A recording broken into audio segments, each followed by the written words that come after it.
राधे राधे। जय श्री कृष्णा।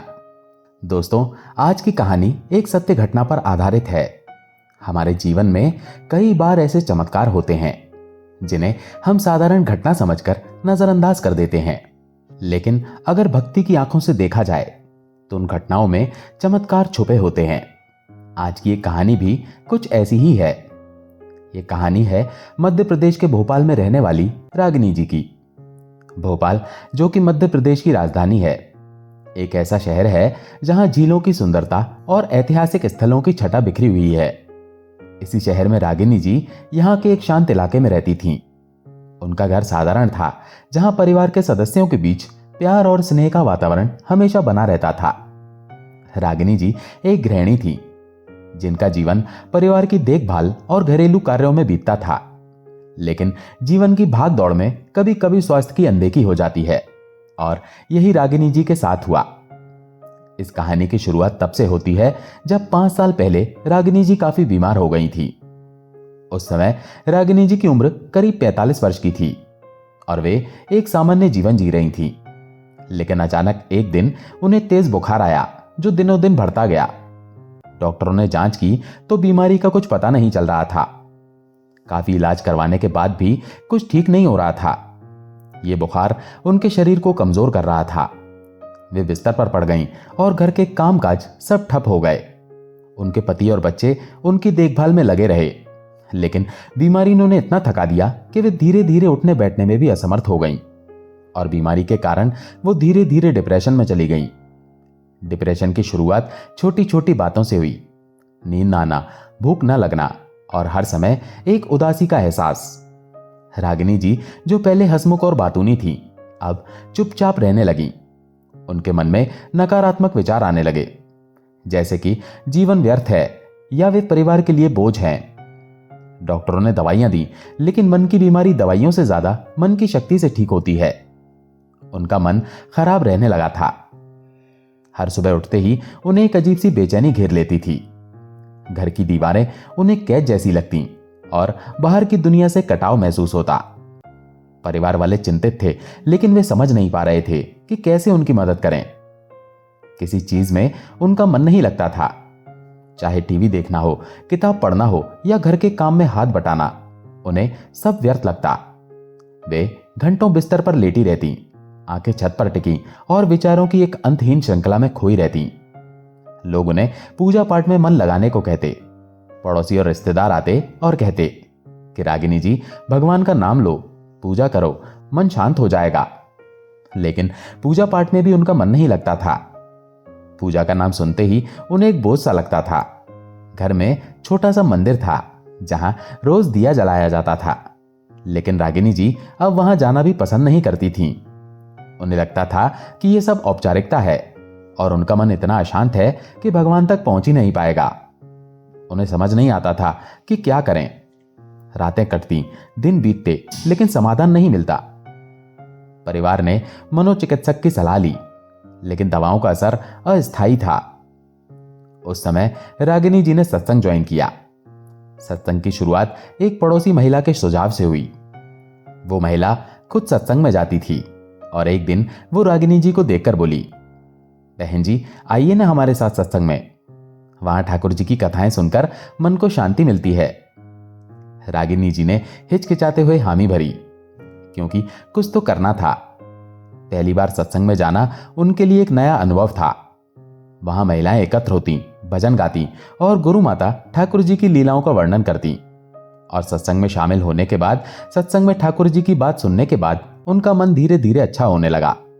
सत्संग में सुनाई जाने वाली कहानियां, कृष्ण की बाल लीलाएं, राधा का प्रेम और भक्ति की शक्ति, इन सब ने रागिनी जी के मन को छुआ। वे महसूस करने लगी कि जीवन में एक उच्च शक्ति है जो सब संभालती है। हर सत्संग के बाद वे थोड़ा हल्का महसूस करती। डिप्रेशन की छाया कम होने लगी और वे मुस्कुराने लगी। और दोस्तों, कहते हैं ना, मन चंगा तो कटौती में गंगा। ये कहावत रागिनी जी पर सटीक बैठती है। जैसे जैसे उनका मन सकारात्मक होता गया, वैसे वैसे जीवन की छोटी छोटी खुशियां फिर से महसूस होने लगीं। उनका मन जैसे जैसे अच्छा होने लगा तो पूजा पाठ में भी उनका मन लगने लगा। अब पूजा उन्हें बोझ नहीं बल्कि शांति का स्रोत लगने लगी। वे सुबह उठकर मंदिर में दिया जलाती, फूल चढ़ाती और थोड़ी देर भजन गुनगुनाती। ये सब उनके लिए नया था, लेकिन सत्संग की प्रेरणा से आसान लगता, और उन्होंने घर पर भी मंदिर में थोड़ी बहुत पूजा करना शुरू कर दिया। घर का मंदिर अब उनके लिए एक पवित्र कोना बन गया। वे वहां बैठकर प्रार्थना करती और मन की बातें भगवान से कहती, जबकि इससे पहले ना उन्होंने कभी पूजा पाठ किया था, ना ही उनकी पूजा पाठ में ज्यादा रुचि थी। रागिनी जी का बचपन एक सामान्य परिवार में बीता था, जहां धार्मिक रीति रिवाज तो थे, लेकिन गहन भक्ति नहीं थी। शादी के बाद भी जीवन व्यवहारिक था। बच्चे, घर, समाज। पूजा सिर्फ त्योहारों तक सीमित थी। जो थोड़ी बहुत पूजा पाठ करती थी वो घर में ही करती थी, लेकिन सत्संग के बाद जैसे उनकी जिंदगी बहुत ज्यादा बदल गई थी। सत्संग ने उन्हें एक नई दिशा दी। वे अब नियमित रूप से सत्संग जाती और वहां की ऊर्जा उन्हें चार्ज कर देती। उनके व्यक्तित्व में बदलाव आया। वे अधिक धैर्यवान, सकारात्मक और प्रेमपूर्ण हो गईं। सत्संग में आने वाली बाकी महिलाओं के साथ भी इनकी बहुत अच्छी मित्रता हो गई थी। ये महिलाएं विभिन्न पृष्ठभूमि से थीं, कुछ गृहिणियां, कुछ कामकाजी, लेकिन सब में भक्ति की समानता थी। वे सत्संग के बाद चाय पीते हुए बातें करती, एक दूसरे की समस्याएं सुनती। रागिनी जी को यह माहौल परिवार जैसा लगता। वो आपस में काफी बातचीत करती रहती थी और वो सभी अपने अपने मन की बात एक दूसरे के साथ साझा करते थे। बातें विविध होती, घरेलू मुद्दे, बच्चों की पढ़ाई, स्वास्थ्य और भक्ति के अनुभव। ये साझा करने से मन हल्का होता और रागिनी जी भी उनको अपने मन की बात बताती थीं। वे अपनी बीमारी और डिप्रेशन की कहानी साझा करती और दूसरों से प्रेरणा लेती। सत्संग में आने वाली अधिकतर गुरु बहनों के यहाँ लड्डू गोपाल जी की पूजा होती थी। लड्डू गोपाल लगभग उन सभी महिलाओं के घर में विराजमान थे। वे उनकी सेवा एक मां की तरह करती। लगभग सभी लोगों ने अपने घर में लड्डू गोपाल जी रखे हुए थे और वो बड़े ही प्रेम से ठाकुर जी की सेवा भी करते थे। ये महिलाएं अपनी अपनी कहानियां सुनाती कि कैसे लड्डू गोपाल उनकी जिंदगी बदल देते हैं। उनको देखकर रागिनी जी को भी ऐसा लगा कि मुझे भी लड्डू गोपाल जी की सेवा करनी चाहिए। रागिनी जी के मन में यह विचार धीरे धीरे अंकुरित हुआ। वे सोचती कि अगर ठाकुर जी घर में होंगे तो भक्ति और गहन हो जाएगी, और उनके मन में यह इच्छा धीरे धीरे बढ़ने लगी। हर सत्संग में लड्डू गोपाल की चर्चा सुनकर उनकी इच्छा मजबूत होती। एक दिन वो अपनी गुरु माता को कहती हैं, मुझे भी लड्डू गोपाल जी की सेवा लेनी है और उनकी सेवा करनी है। मैंने लोगों को लड्डू गोपाल जी की सेवा करते हुए देखा, मुझे बड़ा अच्छा लगा। गुरु माता, जो सत्संग की संचालिका थीं, अनुभवी और समझदार महिला थीं, वे रागिनी जी की उत्सुकता देखकर मुस्कुराईं, लेकिन गुरु माता ने उन्हें मना कर दिया। उन्होंने कहा, तुमने तो अभी अभी पूजा शुरू की है, अभी तो तुम थोड़ा ठाकुर जी के पास आई हो, अभी तुम्हें पता ही क्या है ठाकुर जी की सेवा के बारे में। उनकी बहुत ज्यादा सेवा होती है। अभी धीरे धीरे तुम कुछ सीख लो, बाद में सेवा कर लेना। गुरु माता ने समझाया कि सेवा एक बड़ी जिम्मेदारी है। रोजाना समय पर उठना, शुद्धता बनाए रखना और पूर्ण समर्पण।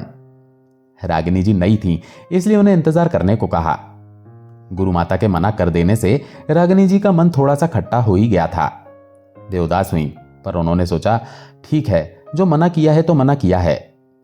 वे घर लौटी और सोचती रहीं कि शायद कभी समय आएगा।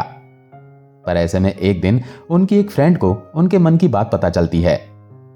ये फ्रेंड सत्संग की ही थी। नाम था सरला जी, जो रागिनी जी के काफी करीब थीं। सरला जी ने रागिनी जी की आंखों में वो इच्छा पढ़ ली थी। उनकी फ्रेंड को पता चलता है कि रागिनी जी मन ही मन लड्डू गोपाल जी से बड़ा प्रेम करती हैं और लड्डू गोपाल जी की सेवा करने के लिए अपने घर भी बुलाना चाहती हैं और नहीं बुला पा रही हैं। सरला जी ने सोचा कि दोस्त की मदद करनी चाहिए। उन्होंने बाजार से एक सुंदर से लड्डू गोपाल का विग्रह खरीदा, छोटा सा, मुस्कुराता हुआ, सोने जैसा चमकदार। उनकी फ्रेंड उनको एक बढ़िया से लड्डू गोपाल जी का विग्रह गिफ्ट में लाकर देती हैं। रागिनी जी ने गिफ्ट खोला तो उनकी आंखें चमक उठी। लड्डू गोपाल जी का यह विग्रह देखकर रागिनी जी की खुशी का कोई ठिकाना नहीं रहा। वो बड़ा खुश हो गईं। वे विग्रह को हाथ में लेकर घंटों निहारती रहीं, जैसे कोई मां अपने बच्चे को देखती है। उन्होंने लड्डू गोपाल जी को बड़े प्रेम से अपने हाथ में उठा लिया। पर गुरु माता को जब यह बात पता चली तो वो बहुत गुस्सा हुई और तब रागिनी जी की फ्रेंड को खूब डांट पड़ी। सत्संग में गुरु माता ने सरला जी को बुलाया और कहा, तुमने बिना सोचे समझे ऐसा क्यों किया? सेवा कोई खेल नहीं है। उन्होंने रागिनी जी की फ्रेंड को डांटते हुए कहा, जब इनको कुछ आता ही नहीं है, इन्हें लड्डू गोपाल की सेवा के बारे में कुछ पता ही नहीं है, तो तुमने कैसे इनको लड्डू गोपाल दे दिए? ऐसा तुमको बिल्कुल नहीं करना चाहिए था। सरला जी ने माफी मांगी, लेकिन अब क्या करें? अब जब लड्डू गोपाल आ गए हैं तो उनकी सेवा तो करनी ही है। गुरु माता ने रागिनी जी को सिखाने का फैसला किया, तो रागिनी जी ने बड़े अच्छे से उनकी सेवा करना शुरू किया। वे सुबह जल्दी उठती, स्नान करती, फिर लड्डू गोपाल को उठाती। वो लड्डू गोपाल को रोज स्नान कराती, उनको सुंदर पोशाक धारण करवाती, उन्हें अच्छा अच्छा भोग लगाती। भोग में फल, मिठाई, दूध सब शुद्ध और प्रेम से बनाया जाता। उन्होंने अपनी सत्संगी साथियों से जितना सुना था और उन्हें जितना पता था, वो बड़े मन से अपने लड्डू गोपाल की उतनी सेवा करने लगी। धीरे धीरे वे इसमें विशेषज्ञ हो गईं। श्रृंगार के तरीके, आरती के मंत्र सब सीखा।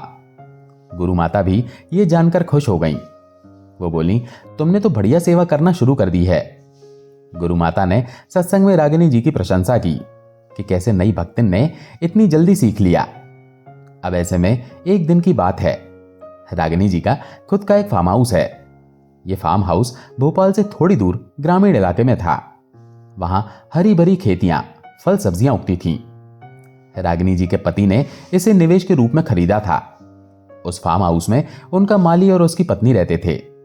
माली का नाम था रामलाल और उसकी पत्नी का नाम था लक्ष्मी। वे फार्म हाउस की देखभाल करते थे और उनके पास एक छोटे से लड्डू गोपाल भी थे। ये छोटा विग्रह रामलाल की पत्नी लक्ष्मी की भक्ति का प्रतीक था। वे रोज उनकी सेवा करती थी। रागिनी जी को यह बात बिल्कुल नहीं पता थी कि उनके माली के पास एक छोटे से लड्डू गोपाल हैं, क्योंकि उस समय वो अपने फार्म हाउस बहुत कम जाते थे। कभी कभार एक दो बार ही गए होंगे। फार्म हाउस दूर था और रागिनी जी की व्यस्तता के कारण जाना मुश्किल होता था। पर एक साल पहले माली की पत्नी की डेथ हो गई थी और लक्ष्मी की डेथ होने के एक साल बाद रागिनी जी हर रविवार अपने पति के साथ फार्म हाउस जाने लगी। अब फार्म हाउस जाना एक रूटीन बन गया। वहां की ताजी हवा, प्रकृति का सानिध्य रागिनी जी को तरोताजा कर देता। अब वो जब भी वहां जाती तो वहां से ताजी हरी सब्जियां वगैरह जो फार्म हाउस में उगती थी अपने साथ ले आती। सब्जियां पालक, टमाटर, बैंगन सब ऑर्गेनिक और स्वादिष्ट होता था। वहां जाकर उनका मन भी थोड़ा फ्रेश हो जाता था। प्रकृति के बीच समय बिताना उनके डिप्रेशन को पूरी तरह दूर कर देता। ऐसे ही एक बार जब वो फार्म हाउस गईं, तो उन्होंने देखा कि माली के कमरे में झूले में छोटे से लड्डू गोपाल बैठे हैं। माली का कमरा साधारण था, एक बिस्तर, कुछ सामान और कोने में छोटा सा मंदिर जैसा। झूला लकड़ी का बना था और लड्डू गोपाल उसमें झूल रहे थे। वो बहुत ही छोटे से प्यारे से लड्डू गोपाल थे जो झूले में बैठे थे। रागिनी जी की नजर जब उन पर पड़ी तो वो उन्हें देखते ही रह गईं। उनकी आंखें चमक उठी और मन में एक अजीब सा भाव महसूस हुआ। वे सोचने लगी कि कितने प्यारे हैं ये, और देखते देखते ऐसा लगा जैसे लड्डू गोपाल झूले से कूद गए और नीचे सोफे पर गिर गए। ये दृश्य इतना अप्रत्याशित था कि रागिनी जी चौंक गईं। लड्डू गोपाल जिस झूले में बैठे रहते थे उसके नीचे एक सोफा रखा हुआ था। रागिनी जी को लगा शायद लड्डू गोपाल साइज में बहुत छोटे हैं। हवा के साथ झूला हिल गया होगा और लड्डू गोपाल नीचे गिर गए होंगे। वे जल्दी से उन्हें उठाकर वापस रखने लगी, लेकिन मन में एक करुणा उमड़ी। उनको लड्डू गोपाल को देखकर बड़ा बुरा लग रहा था, क्योंकि वो छोटे से लड्डू गोपाल काले पड़ गए थे। उनकी आंखें भी खराब हो रही थीं और उनके कपड़े भी फटे हुए थे। विग्रह पुराना हो गया था। धूल और समय की मार से उनकी हालत बहुत खराब हो गई थी। रागिनी जी को समझ में आया कि माली की पत्नी की डेथ के बाद कोई उनकी सेवा नहीं करता है। माली बस सुबह शाम उनके सामने हाथ जोड़कर जाता तो है, लेकिन उनकी उस तरह से सेवा नहीं हो पाती है। रामलाल काम में व्यस्त रहता और भक्ति में उतना गहन नहीं था। उन छोटे से लड्डू गोपाल को देखकर रागिनी जी का मन भर आया। उनकी आंखों में आंसू आ गए। वे सोचने लगी कि ठाकुर जी यहां अकेले कैसे रह रहे हैं। अब वो जब भी फार्म हाउस जाती उनका बहुत मन करता कि लड्डू गोपाल जी को मैं अपने घर पर लेकर जाऊं। हर बार वहां जाना अब एक भावनात्मक यात्रा बन गया। पर अपने पति के डर से वो गोपाल जी को नहीं ला पाती थी।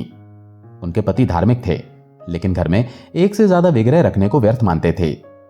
क्योंकि घर में एक गोपाल जी पहले से ही थे, तो दूसरे को क्यों लाएं?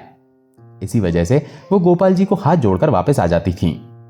लेकिन एक अजीब चीज उनके साथ हर बार हो रही थी। वो जैसे ही लड्डू गोपाल के सामने आती थीं, ऐसा लगता था जैसे लड्डू गोपाल झूले से कूद जा रहे हैं और नीचे सोफे पर गिर जा रहे हैं। ये घटना उनके साथ हर बार होती और रागिनी जी हैरान होती। ऐसा देखते देखते उनको धीरे धीरे ऐसा लगने लगा जैसे लड्डू गोपाल उनको देखकर छलांग लगाकर उनके पास आना चाहते हैं। शुरुआत में तो उन्हें लगा था कि झूला हिलता है, इस वजह से वो गिर जाते हैं, लेकिन हर बार ऐसा कैसे हो सकता है? वे सोचती, क्या यह संयोग है या कुछ और? एक बार की बात है, जब वो अपने फार्म हाउस में गई तो देखा झूले में लड्डू गोपाल नहीं है। झूला खाली था। रागिनी जी का दिल धड़क उठा। अब उन्होंने माली से पूछा, तुम्हारे लड्डू गोपाल कहां गए? माली ने बोला, कहीं नहीं, वो तो घर पर ही हैं। मैं तो अभी अभी उन्हें हाथ जोड़कर आया हूं। देखिए, वो झूले पर बैठे हैं। रामलाल ने इशारा किया, लेकिन झूला खाली था। रागिनी जी ने माली से कहा, देखो ध्यान से, वो झूले पर नहीं बैठे हैं। और इतने में रागिनी जी की नजर फिर से सोफे के ऊपर गई तो देखा लड्डू गोपाल वहां पर पड़े हैं। फिर वो उन्हें उठाकर उनके झूले में बिठाने के लिए जैसे ही रख रही थी, वैसे ही वो जैसे झूले से खुद ही उनके हाथ में आ जा रहे थे। ये जैसे कोई लीला थी। माली ने भी 2-3 बार उनको झूले में बिठाने की कोशिश की, पर हर बार किसी तरह से वो गिर जा रहे थे और रागिनी जी के हाथ में आ जा रहे थे। रामलाल भी हैरान था। बोला, मेम साहब, लगता है ठाकुर जी आपसे कुछ कहना चाहते हैं। अब तो रागिनी जी को यह विश्वास हो गया था कि लड्डू गोपाल जी अब यहां नहीं रहना चाहते हैं और वो रागिनी जी के साथ आना चाहते हैं। उनका मन भर आया, लेकिन दुविधा थी, पर वो क्या करें समझ नहीं आ रहा था। उस दिन उनका मन बड़ा बेचैन हो रहा था। सब कुछ जैसे उदास उदास सा लग रहा था। लड्डू गोपाल जी को लाना था, लेकिन उनको ला नहीं सकते। अब करें तो क्या करें? उनके मन में विचार आया कि चोरी से इनको लेकर चलते हैं। वैसे भी यहां पर लड्डू गोपाल जी बिल्कुल खुश नहीं हैं। वे सोच रही थी कि सेवा न होने से ठाकुर जी दुखी हैं, और ये सोचकर वो लड्डू गोपाल जी को उनके वस्त्र की थैली में डालकर वो थैली अपनी आम वाली थैली में डाल देती हैं। उस समय उनके फार्म हाउस में बहुत आम हो रहे थे, तो वो वहां से आम लेकर आने वाली थी। आम के मौसम में फार्म हाउस आमों से लदा था। वो उस आम की थैली में लड्डू गोपाल जी के वस्त्र वाली थैली भी डाल देती हैं और उसी में छुपा कर रख देती हैं। लेकिन 1 घंटे बाद उन्हें बहुत ज्यादा बेचैनी होने लगी। वे इंतजार कर रही थी। उनके दिल की धड़कन तेज हो गई थी और रागिनी जी को समझ में भी नहीं आ रहा था कि क्या करें। उनकी तबीयत खराब हो रही थी, उनका मन भी खराब हो रहा था। शरीर में कपकपी थी और मन में अपराध बोध। इतने में रागिनी जी अपनी बहू को फोन लगाती हैं। उनकी बहू का नाम सीमा था। रागिनी जी अपनी बहू के काफी करीब थीं। रागिनी जी अपने मन की सारी बात अपनी बहू से कर लेती थी। इससे उनको दिल में बहुत चैन महसूस होता था और वो अपनी बहू को पूरी बात बताती हैं। वे फोन पर रोते हुए बताती हैं कि मैं लड्डू गोपाल जी को छुपा के लेकर आ रही हूं, लेकर आऊं कि नहीं? पर उनकी बहू ये सुनकर बोलती है, मम्मी, आप लड्डू गोपाल को वहीं पर बैठा कर आइए और हाथ जोड़ कर आइए। आप लड्डू गोपाल को लेकर आओगी तो घर में कलेश होगा, कलह होगा, झगड़ा होगा। इससे अच्छा है वो जहां पर है वहीं पर बैठा के हाथ जोड़कर वापस आ जाओ। बहू ने व्यवहारिक सलाह दी, क्योंकि उसने पति और परिवार की प्रतिक्रिया के बारे में सोचा। रागिनी जी की बहू ने भी मना कर दिया तो रागिनी जी का मन और दुखी हो गया। उन्होंने थैली में से लड्डू गोपाल को निकाला और झूले में बिठाया और बोला, अगर आपको आना ही है तो सबकी सम्मति से आना पड़ेगा। मैं चोरी से आपको नहीं ले जा सकती। गोपाल जी भी जैसे समझ गए और इस बार झूले से एक बार भी नहीं गिरे। वो चुपचाप बैठ गए। रागिनी जी की आंख भर आई थी। उन्हें बड़ा दुख हो रहा था। अंदर ही अंदर उनका दिल मचल रहा था। उस दिन उन्हें कैसा महसूस हो रहा था शायद समझाना मुश्किल है। रागिनी जी ने लड्डू गोपाल को झूले में बिठाया और आंखों में आंसू भर के धीरे धीरे मुंह फेर लिया। पर जब वो वहां से वापस आने लगी तो माली ने उनके हाथ में एक पुदीना और नींबू की थैली दे दी। उनके फार्म हाउस में उगे हुए कोई भी साग सब्जी माली उनको बड़े प्यार से देता था। रामलाल ने मुस्कुराकर कहा, मेम साहब, ताजा पुदीना और नींबू ले जाइए, चटनी बनाइएगा। पुदीना और नींबू की थैली लेकर रागिनी जी गाड़ी में बैठकर वापस घर आ गईं। सारे रास्ते उनको बहुत बेचैनी सी हो रही थी। उनको समझ में नहीं आ रहा था कि क्या गलत है, क्या सही है। मन में द्वंद्व चल रहा था। भक्ति बनाम परिवार की शांति। लड्डू गोपाल को घर ले जाना चाहिए था या नहीं ले जाना चाहिए था? क्या करना चाहिए था, उनको कुछ भी समझ में नहीं आ रहा था। अब वो घर आ गई थी, पर उनका चेहरा बड़ा उतरा हुआ था। बहू ने बोला, मम्मी आप तो लड्डू गोपाल को रखकर आ गई, फिर आपका चेहरा उतरा हुआ क्यों है? रागिनी जी ने कहा, हाँ बेटा, मैं रख के तो आ गई, पर मुझे बड़ी बेचैनी हो रही है। मुझे लग रहा है कि कुछ तो गड़बड़ है, पर क्या है समझ नहीं आ रहा है। चलो ठीक है, हम फार्म हाउस से जो भी फल वगैरह लाए हैं और नींबू और पुदीना भी लाए हैं, वो सारे फ्रिज में रख दो। बहू और रागिनी जी मिलकर सारे फल और सामान निकाल रहे थे। इतने में उन्होंने देखा कि पुदीने और नींबू की जो थैली थी उसमें से छोटे से लड्डू गोपाल निकले। ये देखकर दोनों स्तब्ध रह गईं। लड्डू गोपाल उस दिन नींबू जैसे पीले रंग के वस्त्र पहने थे, तो वो नींबू के अंदर कैसे छुप गए उनको कुछ पता ही नहीं चला। और लड्डू गोपाल को घर पर देखकर उनकी तो आंखें जैसे खुली की खुली रह गईं। वो कहां से आए उन्हें समझ में नहीं आ रहा था। रागिनी जी मन ही मन सोचने लगी, मैं अपने हाथों से इनको झूले में बिठाकर आई थी, किसी को तो यह पता भी नहीं था कि मेरा मन इनको अपने साथ ले जाने का था, फिर ये इस थैली में कैसे आ गए? और ये सोच सोचकर उनकी सांस ऊपर की ऊपर और नीचे की नीचे रह गई। अब लड्डू गोपाल घर में आ ही गए थे। लड्डू गोपाल जी को देखकर उनकी बहू कहती है, मम्मी अब लड्डू गोपाल अपनी मर्जी से खुद आ गए, तो फिर ये अपनी और आपकी दोनों की रक्षा खुद ही करेंगे। इनको अच्छे से तैयार करके मंदिर में बैठा देते हैं। जब वो अपनी मर्जी से खुद ही आए हैं तो हम कौन होते हैं उन्हें ना बोलने वाले। रागिनी जी को इस बात से थोड़ा चैन आया और उन्होंने लड्डू गोपाल जी को मंदिर में बैठाकर तुरंत उनको दूध का भोग लगाया। उनको मनी मन लग रहा था, अरे गोपाल जी ने तो कितने दिन से ठीक से भोग भी नहीं लगाया होगा। उस रात रागिनी जी रात भर बेचैनी से सो भी नहीं पाई और उनको क्या हो रहा था किसी को समझ भी नहीं आ रहा था। सुबह सुबह जल्दी उठकर रागिनी जी लड्डू गोपाल जी को श्रृंगार वाले के यहां देकर आईं, क्योंकि उनकी आंख वगैरह सब निकली हुई थी और वो बहुत ही काले पड़ गए थे और देखने में बहुत ही बुरी हालत में थे। श्रृंगार वाला एक कुशल कारीगर था जो विग्रहों को नया रूप देता था। उन्होंने श्रृंगार वाले को बोला, इनको अच्छे से तैयार कर दो, फिर इनको हम घर में विराजमान करेंगे। श्रृंगार वाले ने भी उनको बढ़िया सा तैयार कर दिया। नई आंखें, चमकदार रंग, सुंदर कपड़े, लड्डू गोपाल नए जैसे हो गए। रागिनी जी ने पंचामृत से स्नान करवाकर विधि विधान से छोटे से लड्डू गोपाल को अपने घर में विराजित कर दिया। आज उनके दोनों लड्डू गोपाल रागिनी जी की जान हैं। वो दोनों बहुत ही प्यार से दुलार से रहते हैं और छोटे वाले शुरू से जैसे शरारती थे आज भी वैसे ही शरारती हैं। छोटे गोपाल की लीलाएं जारी रहीं। रागिनी जी जब बड़े वाले गोपाल जी को पगड़ी बांधती हैं तो छोटे वाले गोपाल जी अपना मुकुट गिरा देते हैं और एक बार नहीं जितनी बार पहनाओ उतनी बार गिरा देते हैं। तो रागिनी जी को समझ में आ जाता है कि इनको तो पगड़ी पहननी है। लड्डू गोपाल उनको ऐसी लीलाएं दिखाते रहते हैं। अब गुरु माता भी रागिनी जी से बड़ा खुश थी। उन्होंने जब अपनी कहानी गुरु माता को बताई तो गुरु माता दोनों हाथ जोड़कर बोली, तू बड़ी भाग्यशाली है। ठाकुर जी खुद अपने मन से तेरे से सेवा लेने के लिए खुद ही तेरे घर आए और अपनी प्राण प्रतिष्ठा खुद कर ली। 1 घंटा फल में और 1 घंटा नींबू और पुदीना में रहकर खुद उनकी प्राण प्रतिष्ठा भी हो गई है। ठाकुर जी तेरे पास खुद चलकर आए हैं। तेरे जैसे सौभाग्यशाली तो बहुत कम लोग होते हैं। और अब ये दोनों छोटे लल्ला रागिनी जी की जान है। रागिनी जी बड़े प्यार और दुलार से दोनों गोपाल जी की सेवा करती हैं। रागिनी जी अब सत्संग में सक्रिय हैं और दूसरों को मार्गदर्शन देती हैं। उनकी कहानी से प्रेरणा मिलती है कि भक्ति में सब संभव है। रागिनी जी का दैनिक रूटीन अब भक्ति केंद्रित है। वो सुबह उठकर मंगल आरती करती हैं, फिर सेवा करती हैं। वो शाम को कीर्तन करती हैं। उनका परिवार भी इस भक्ति में जुड़ गया है। उनका जीवन अब बहुत अच्छे से बीत रहा है। रागिनी जी कहती हैं, सब ठाकुर जी की कृपा है। रागिनी जी की यह कहानी केवल एक व्यक्ति की भक्ति यात्रा की कहानी नहीं है, बल्कि एक ऐसी प्रेरणा है जो हमें सिखाती है कि सच्चा विश्वास और प्रेम कितनी बड़ी शक्ति रखता है। उनके जीवन में आई चुनौतियां, बीमारी, डिप्रेशन और सामाजिक बंधन, सभी को ठाकुर जी की कृपा और भक्ति के बल पर उन्होंने पार किया। लड्डू गोपाल जी की लीलाएं ये दर्शाती हैं कि भगवान स्वयं अपने भक्त के पास तब आते हैं जब मन सच्चा और प्रेम निश्चल होता है। रागिनी जी का जीवन अब भक्ति की मिसाल बन चुका है।